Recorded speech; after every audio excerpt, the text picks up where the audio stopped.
Hi, welcome. So, this is the third part of the six-part series on the art of being with your dog.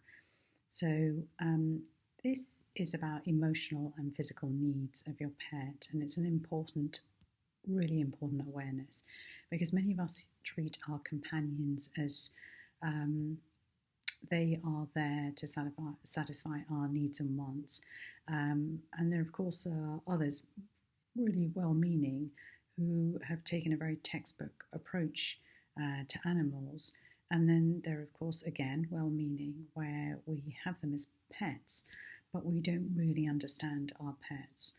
So, just recapping very briefly, so we did the art of mindfulness and being with your dog, and we practice a yogic exercise. And the last one was very briefly just touching upon the art of creating recipes and a smoothie for your dog, specifically in the sort of summer heat.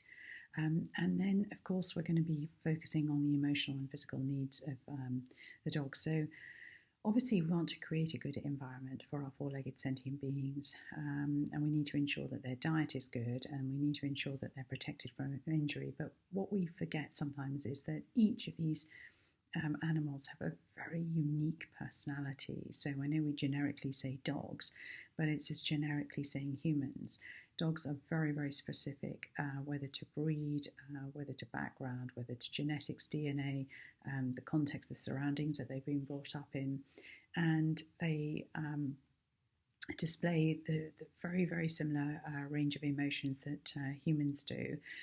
We know that dogs love sniffing around, etc., and we usually say we're taking our dog out for a walk, but we don't consider that actually perhaps we need to really understand what that walk is and what does a dog really need in those walks. Is it to be sort of a 40-minute round the block, or is it to really allow the dog to be present in its surroundings and to take its time to absorb and do what it sort of relishes doing. So we know that with COVID, we've really enjoyed having our pets around, and we've got to ensure that that time that we spent with them post-COVID, that we don't put them back into a cage or leave them unattended at home, even citing reasons of, that they need to sleep, etc. They still need our companionship, they need to feel safe, and they need to be able to express themselves other than fitting into our schedules. Now, of course, that's difficult, but I think this webinar is really to just bring some awareness, and of course, everyone's context, etc., is different, and of course, everyone's doing their best. So really enjoy this journey with me.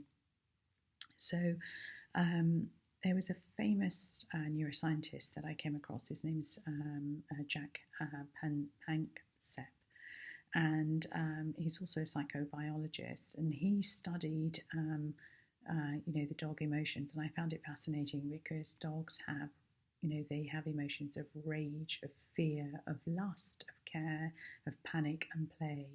And that was quite an eye-opener. Of course, we all know that as pet owners because we can quite intuitive and we pick that up. And he said something which is quite interesting. Dogs are constantly being challenged, and many are highly stressed as they try to adapt to a human-dominated world.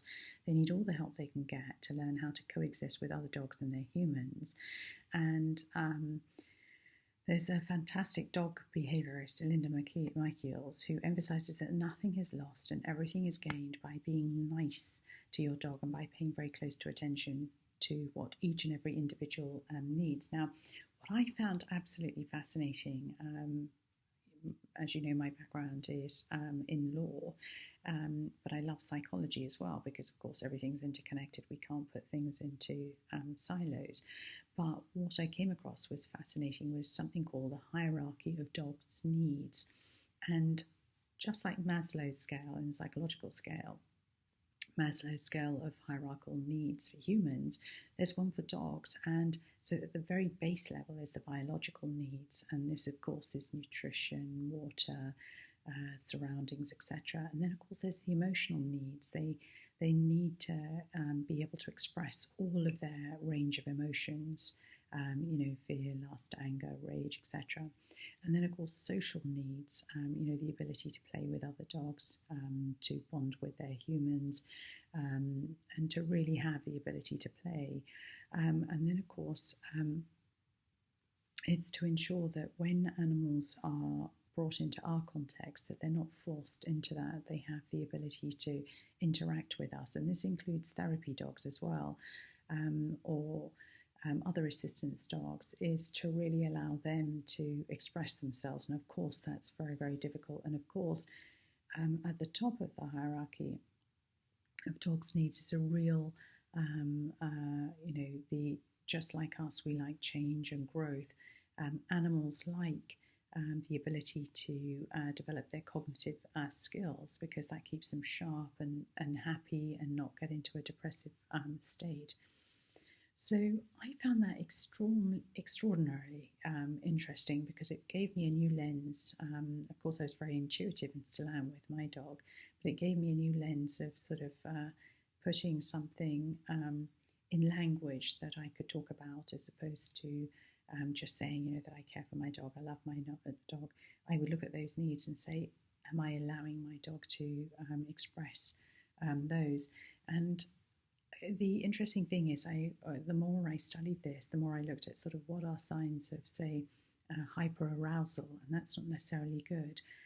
It's when they're sort of hyperactive or destructive, or when they're, panting heavily, or they, facial grimaces. And I know that goes on the YouTubes as sort of something hysterical, but actually there is a psychological need that's not being met, or the inability to focus, and when they are excessively friendly to humans or to other dogs, and when they constantly jump.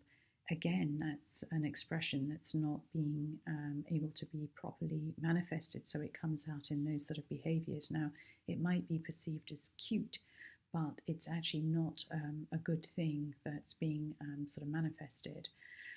And of course, we also know that things, when we take our pets out for walks, it's really important that we understand that not all dogs necessarily want to play with other dogs. They have unique personalities, just like humans, in terms of being introvert or extrovert, and we really need to be mindful of that. And of course, we need to understand, and I know many of you dog owners will recognise signs of sort of fight, freeze or flight, very similar to humans, which are really severe stress signs in dogs. So, when an animal's frightened, we know that it will bark, it will bare its teeth, it will sort of, lift its lip up, and also to recognise that another sign of extreme stress is when it freezes or moves very slowly in slow motion, and also flight, which is literally running away because it's petrified, or hiding under a bench, or ducking behind your legs or somebody else's legs, or being very, very easily scared. All of those are signs of severe stress in dogs, and we need to be aware of that. And of course, there are many, many remedies out there, and you need to, once you've become aware of the signs, to be able to look out into the market to find alternative natural remedies. So the other thing that's really important is to really ask ourselves the question of, what I'm doing, is it in the best interest for my dog right in front of me today, or is it satisfying my desire for them, leaving them no choice in the matter? And that's quite a difficult question to answer. I know the number of times I've had to rush off to a meeting, and my dog refuses to sort of get in the car so that I can drop him to the minder. And I know that I can't sort of force him, but I have to understand, what is he fearful of. And one time it was he had an injured paw, so he wasn't able to jump into the car, and he was fearful.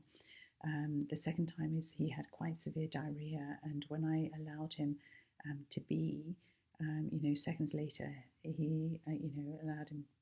He had diarrhea, which he didn't want to do in the car, but he wasn't able to say that. So we've got to be mindful of such behaviours. There's a reason why they behave like that. They're not petulant or spoiled children. There's usually a reason that needs to be addressed.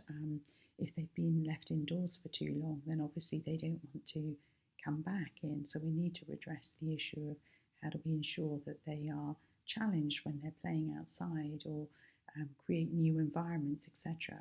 But dogs, there's obviously a pragmatic and a balanced approach that we need to take, but dogs should not fit into our lives. And of course, there's a whole theory that these animals, even though we go back thousands of years with them, should not be domesticated as pets. Now, I know that's going too far, but where we are today, I think it's really important and essential to understand that there really is an art of being with your dog, being mindful with your dog, ensuring that its nutritional needs, etc., are met, but more importantly, also addressing all those other needs which, we don't really talk about, because society really tells us to tell dogs to behave and that you're the alpha in the pack, etc.